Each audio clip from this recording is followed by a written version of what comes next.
Welcome back to Chow Time Pods. Your host, Red. I got a video today from Poor Man's Podcast. The advancement in AI sex dolls makes me very, very weary for the future of the modern woman in America. It's kind of a scary future for the modern people. Just less people reproducing and men just, not really contributing to society like they used to because they wanted to get married with real women. And nobody wants to say this, but this is only because society has made sex just about pleasure and not about family building and about a commitment between two people who have made a lifelong commitment to each other.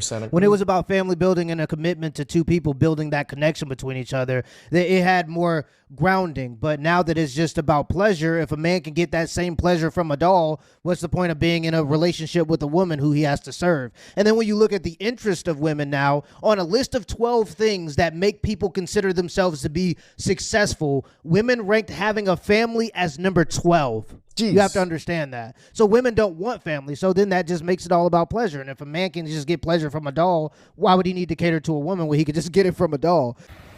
Now, like, boomer men have checked out in the sense of, like, they've accepted their place as this kind of cucked out work mule, kind of mumbling idiot. Like, every man that's depicted in, like, every sitcom or movie most of the time is just like, oh, when's the game on? Oh, beer, like, it's just like you talk to the average boomer. Well, that's because they had systems that worked. You didn't have to be so political because the government was working at that time. You could trust the government. You could trust the systems that were put into place, so you could be more brain dead, and you could just go to work at a factory, put a nut on a boat, and actually be able to provide for a family. So you were allowed to be brain dead. Nowadays, everything with technology evolving so fast, everything, you don't even have a chance to live. Everything is switching all the time. Like, you look throughout history, the fastest way to travel for thousands of years was horse. Then you had the train, then you had the plane, then the car, then the plane, then the rocket ship, all these different things. Technology is moving things along so fast that now in the modern age, you don't have time to be grounded in anything that has sustainability. It's right. He's not wrong, right? Because just technology progresses like every decade, every 20 years. And within that time, that's not even a full generation yet. Almost, it's barely a generation of people getting used to the old technology, which also becomes obsolete in the next 20 years. It's always something new, so you have to always be adapting. This is why me and one of my buddies was talking about it. We feel like time is moving faster than ever, and it seems like it's just like it's becoming a flash because you don't really have time or anything that's consistent in your life. Everything is always changing so much. There's always news that's being reported to you. There's so many different ways you can get that type of stuff that you have to always be thinking. You have to always be considering. And I think that that's what's driving people into being depressed and anxious. But I think with older men like that were boomers, especially because they had systems that worked, because they could work a consistent job for 60 years, put a nut on a boat and provide for a family, because they could afford a house, all these different things, you were allowed to turn your brain off a little bit. You had some level of grounding and consistency in your life that we just don't have today with the advancements of technology and the distrust in the systems that we built throughout the past. I didn't even think about it the way Poor Man's saying it. I actually agree, right? Yeah, because they are able to just relax. That's probably the biggest thing that we don't get to do nowadays is relax. Just because we're constantly in that hustle culture, constantly looking at our phones, entertainment's in our phones, so we're constantly scrolling and thinking through things where people would just like sit on the porch, maybe smoke a stogie and just relax and just look outside. Nowadays, even me, I'm just constantly on my phone looking for something, looking for news to read, looking for whatever YouTube is doing, whatever this company's doing, and it does get tiring, and your brain is just constantly wired to think constantly. And they just normalized abuse from their wives, and just, all these phrases of like, oh, I'm at the doghouse, or like, oh, it's cheaper to keep her.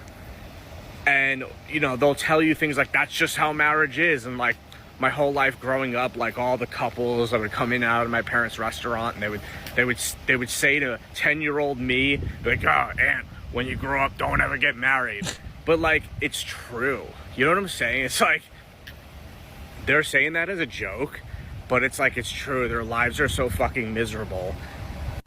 And like what Gen Z men are doing is seeing that. And they're saying, fuck that. I'm not doing that. We're out. Because at least the boomer man got to have a job, a single income, afford 2 cars and a house in the suburbs. Right. You got something out of it. Right. You know what I'm saying? Like, you got something. You know, your wife cooked you some meals, cleaned the house, you know, these types of things. And that was the contract that young men had with society. It was that if you work hard and you be productive and you trade your freedom for responsibility by taking on the burden of a family and going to work every day, you could potentially own your home. You could have a livable wage. If you were willing to go fight and die in war on behalf of the country, you at least have a plot of land you could call your own, and your wife couldn't just divorce you and take half all your stuff just because she's not happy. But now, because that contract has been broken, young men have no incentive to be good. Young men have no reason as of now to invest into society that no longer values the soul of a man. I agree that there's a lot more delinquency amongst young men. They just don't care. The crash out is what people always say is so high. I went to the LA Rams and Colts game, and this young gentleman just started a fight with 2 cholos and got his ass whooped because he couldn't control his emotions. He just crashed out. He got his ass whooped 4 times because fight ended, got broken up, and he went back in, fought again, fight ended, got broken up. He went in again. He did it 4 times. It was ridiculous. That's just the truth of the matter currently. You got a little something out, right? So that's why. So they're giving up on it. Boomer men have just accepted their place in this kind of cucked out role they've fallen into, because you got something with it. You know what I'm saying? Gen Z men are getting nothing out of it. You see this proliferation of just blatant anti-man themes and rhetoric and branding. I love all the pop girls. I do. I love Chapel. Dude, I literally skated onto Chapel Roan's music video 2.5 months ago, where she fucking laid in that fountain with her whole head in it. God bless her. I hope she didn't get fucking herpes from that. Yeah, you don't have to justify yourself. Pointing out misandry doesn't mean you hate women. Any rational person will understand that. We have to stop having to qualify for retards in society that try to equate basic information and basic observation to you hating women or some other group of people just because you're observing, especially a hatred that women definitely have for men, even in pop culture. It's just blatant at this point. He's right. I love all the pop girls. I have nothing against it. I don't give a shit. I'm coming from a place where I've dissociated. I've checked the fuck out. And I'm just kind of in observer mode. Yeah. And what I observe is like, yeah, the average boomer man got to enjoy a world where there was always like feminist types of things, but it wasn't just everywhere out in the daylight. It wasn't just blatant man hate like it's become today. So it's like Gen Z men see this, they're like, fuck this. Like, what there's nothing to even gain.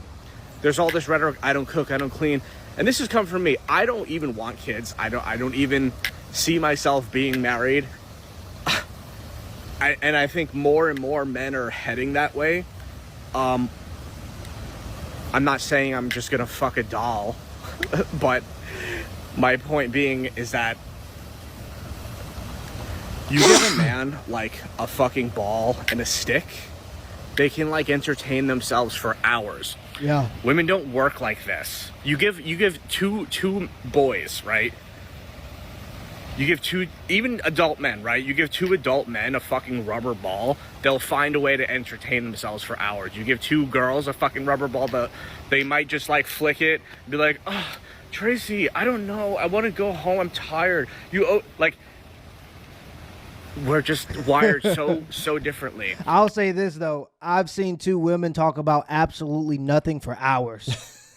They have the ability, ladies, do. women, they have the ability to talk to each other about absolutely nothing for hours. And it's crazy how they could just not know each other at all and then sit down and then talk about absolutely nothing but like personal experiences and just, you know, maybe even a little bit of drama, sprinkle in some drama and pop culture in there, and they could just talk for hours. Like for guys, I could do that, but I need a guy that's interesting. I'll maybe be able to do that a little bit about sports and other topics, but if a guy's interesting, I could do that. I could have that conversation. But there are just some guys that are just not good. They don't really have good conversation, and that's fine. That's where the ball would come into play. But I do have to say, I have seen women be able to sit down and entertain themselves for hours just by talking about essentially nothing. and it's like what I've observed is like, my God, women don't actually realize how much they do depend more on men for intimacy than men do for women. No, yeah, that's true. That's true. 100%. So it's like you hand a man a fuck doll that can do all these elaborate fucking things. Oh my God. Like, most men would be okay with that for the rest of their lives. Yeah, like an AI with like the consciousness. I mean, most men are okay with just corn. Of like ChatGPT and beyond that can like do things and like fuck you. Like, forget it. It's over for the modern woman. Once that technology gets that advanced to that point, it's fucking over. Like, Gen Z men are either marrying foreigner women who like cook and clean and do all these like, you know, traditional role type of thing. I know quite a bit of men. I actually just went out to Magic Castle with a client yesterday. He's Korean, born and raised in LA boy. He even has LA tattoo on his fingers. He went to Korea and found a Korean wife. She speaks English and everything, and they've been married for a little over 2 years, but she's from Korea and she moved here. She's a wonderful looking wife. She looks gorgeous. She's nice. She's feminine. She helps him with the business because he owns like a facial clinic and everything, you know, Koreans, skincare. So modern women aren't going to be able to compete with that. Things. Or they're going to fuck an AI doll. Literally. Women don't buy fuck dolls. Men do. Yeah, it's because they get a little bit of pleasure by having men do things for them. Women are powerful. They're so powerful, in fact, that they can have things done on their behalf while not even moving a finger. And it's because they have power over the apex predator in nature, and that is men. The only issue is eventually men are going to start saying, there's no need for us to do things on these types of women's behalf if these types of women don't value family. True. Men like to do things for women who are respectful and virtuous. If women choose to not be virtuous and hate men, eventually men will stop allowing themselves to be used by women. And if this sort of technology comes into play, that's going to happen a lot quicker. As Poor Man said, it's already slowly happening. We see plenty of men walking away. We see society slowly changing towards men, you know, with laws, 50-50 laws, with, you know, the clubs actually paying men or letting men in for free and starting to charge women. Women resent the fact that they have control over men through sex, but it's what actually gives them power. And I don't think that they understand that. But yeah, what he's saying is absolutely true here. If this technology does come into play, there's going to be a lot of men. Now, me personally, because I want to build a family, I want obviously a real woman. There's going to be that fraction of men still, but because for most men family is completely off the table because women don't even value it anymore, they're just going to settle for the doll. I think that that's true. 100%. And once that happens, women are not going to have as much power in society as they do now because men, they won't be able to leverage sex over men. And I don't think women understand how truly powerful that is for them. Women would not be satisfied with a fuck doll. Look how unsatisfied and how much they hate human men. You think they're going to be satisfied with a fucking fuck doll? What I'm saying is, like, women lead because they are the gatekeepers of sexuality. They lead with intimacy first. I need to have the psychic, emotional connection with you before I open the gate to be physical with you. And to continue what I was saying a little bit there about how women like even just think of it like this. If a woman has $1 million, she still wants a man that has more money than her because she wants to use the man's money. So even if she's able to do it by herself, most women would prefer a man do it for them because they get a sense of power and a sense of superiority and connection. And it's like I don't know, it's just like how they, it's just like a woman being a woman.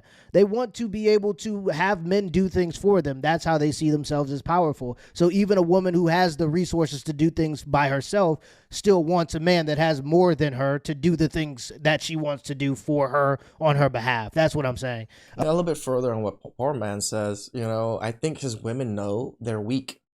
They're weak in so many ways. And the only way they can feel good and superior is using the stronger, more apex predator types to be able to do what they want. Even if it's just a little minute, help me move this here. It's like, I'm weaker than him, but I can get him to do what I want. So just broaden that out to society, and that's pretty much how women get leverage over men.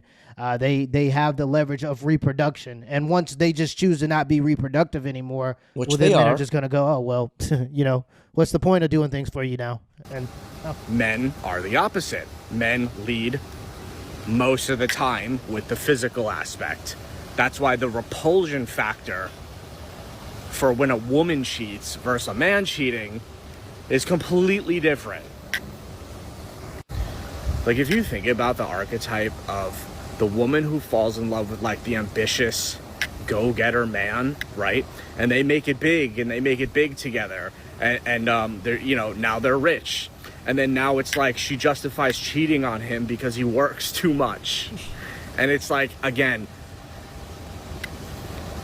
I just think that it's funny that that's what every single female romance movie is about. Usually, just some woman, some regular basic woman got two strong, one dude that loves her, one dude that's super powerful, and then they're just fighting over this pretty much mid woman. That's like romance by the female perspective. Like the guy's version of that is man work hard, man kill bad demon dragon, and man get pretty girl.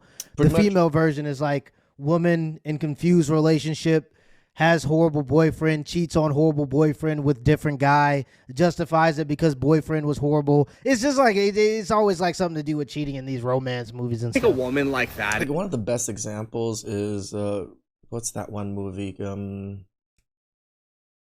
Crazy Stupid Love with the one handsome guy, whatever his name is. That is the literal epiphany of modern women and modern storytelling.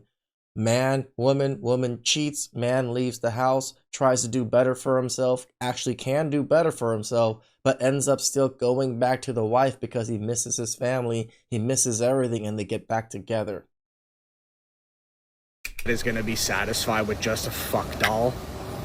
That's what I'm saying. It's like we're not playing the same game here. Right. Men are totally fine living in an apartment with just a mattress and a TV and a fucking chair and a PlayStation. Like, that's it. You know what I'm saying? 100%. I'll tell you guys, I still don't even have furniture in this house. I literally, my kitchen, dining area, and living room is completely bare because I'm hardly ever home. Why? I don't really entertain guests and things like that. So why do I even need furniture there? I don't even have a TV there to watch or anything because I have a TV in my room, which I seldomly watch. And then I'm in my studio most of the time. And then I'm outside, meeting clients for finance. I'm saying it's like men starting to have the technology of an AI robot they can fuck and talk to. And can do tasks for them. Like, it's over. It's fucking over. Yeah, and women are absolutely going to hate that. They're going to try their best to shame it, but men just aren't going to care anymore. Have you ever seen a woman in a relationship whose boyfriend plays video games? Now imagine you have a doll who fulfills his sexual needs if he's in a marriage and his wife doesn't want to fulfill those needs. Now, I don't think that it's a good thing for him to look in other places to get his sexual needs fulfilled, but I also don't think it's a good thing for a woman to commit to a monogamous relationship with a man and then try to use sex as leverage to make him run on a treadmill either. So I don't think both of those things or either of those things are right. But just to think about how women respond to a man just playing Call of Duty for too long, let alone having an actual robot in the house or a doll in the house that strokes his ego. And I don't even think the tech has to be crazy advanced. It doesn't even have to be the one that might happen in 10 or 15 years where it's walking around and saying these things. I think you put literally Chat GPT in a robot that's a little bit more responsive, and you give it a hole, and a lot of dudes are gonna start checking out, and you make it affordable. And I don't know. I'm gonna slightly disagree with you, poor man, because women have toys and stuff even when they're married because they get their sexual needs satisfied with, the rabbits and all these. They have a lot of toys, right? And then, but I can see the jealous factor of women because there's a sex doll that the man would be into more than her, at least when it comes to intimacy. So I guess I can see what he's saying too. But if women are allowed to have their toys and whatever it is and still live normal lives with their husbands, I think husbands should be able to have dolls, especially when the wife doesn't want to do the things that the man wants. A lot of dudes are going to start checking out. I think a lot of dudes have already started checking out. So we're seeing already in society, men have stopped wanting to do certain things on behalf of society and women because they're getting a raw deal. And that makes me it's really sad because that is the truth. That is just the grim fucking truth for so many of just Zoomer men that have dissociated, that see this society, that see this type of rhetoric and just see fuck this, I can't afford anything that my dad was able to afford, and I also have to deal with all this man hate and all these rhetorics and all these ideas that float around and that are so just anti-man. I have to put up with all of that and be broke and get nothing out of it, right? And I'm not gonna come home after paying bills to some sort of meal, some sort of peace in the house, and right. It's you see all these fucking cucked out, I don't trust anyone who makes family content, and you see all these guys that are your wife is your partner, not your mom, your wife is so your gay. partner, not it's so gay. That. That's a fucking horror movie. It kind of is in real life. And how many Instagram reels and TikToks do we see of just men doing things because their wives told them to do it for the video and they just do it, and it's things that are somewhat humiliating for him to do on camera, but he still does it because she wants him to do it. That's just unfortunately what I observe happening. That's the trend happening. And then it's I don't know. So men obviously seek psychic connection, emotional connection too. I'm saying this as somebody, it's funny because I'm on the opposite side of the spectrum, I feel, where it's I'm kind of worse than a woman in terms of needing a psychic connection, needing an emotional connection before I fuck somebody. Having a chronic illness and going through a lot of medical trauma will do that to you. See, men don't really access their emotions and psychic ability until they've been fucking traumatized. So this is me speaking from the other side. I can somewhat where agree most with that. men, and I'm just saying as a man, because I'm still a man, Most men understand their emotions. They control their emotions. They just understand their emotions don't matter because the world, when it comes to men, we have a heavy burden of performance, and the world only cares about results. A man standing on the side of the road crying isn't going to get help. A woman standing on the side of the road crying is going to get help. So women understand that they can use their emotions as tools and leverage because there's always a man that's willing to come and solve their problems. Men don't have that luxury. So just because men don't outwardly express their emotions doesn't mean they don't understand their emotions. We just have to learn to compartmentalize our emotions and express them through other ways, and usually that's productivity. So basically, if you get cheated on by your girlfriend, you can either sit in the shower listening to Drake and cry, or you can use that, harness that energy and maybe even resentment that you feel and go to the gym and improve yourself. You have two different options. The guy who does the second thing, he compartmentalizes his emotions, he channels it into passion, and then goes and expresses it in the gym through motion and, through some sort of physicality or expression of art. he's going to be the one that's better off. And I think that that's the better way for men to express emotions, not just sitting around crying or, just feeling them or whatever people say you should do. What I observe and what's the truth is like, yeah, most men really don't care all that much for that. And you give them a piece of technology that can satisfy what they do care about. Fuck that. It's over. Yeah. I don't know what the future is. Say what you want, but the guy is right. Whoever comes out with this technology first is going to be a trillionaire. Yep. I personally don't like it because I think that there's a bigger issue, and that is a disconnection between men and women, and I don't think that this is necessarily going to help that disconnection, but at the end of the day, when it does come out, I'm just reporting what I see. When it does come out, there's going to be plenty of men that sign up, especially if it's affordable. It's definitely something I wouldn't promote, just like prostitution. Like, I'm sure I understand men that use prostitutes and, do those things. I understand it. I'm not saying I don't, and I can't even like fully fault most men for doing that. But it's just not the betterment of themselves, like betterment for men and women and even society. As much as everybody kind of hates America and hates our society, I kind of wanted to make it better. I think it's better if we are the ones that try to do our best to make it better, because who else is going to do it? Please like, subscribe, comment down below. I really appreciate that. And I'll catch you guys next time. Ciao.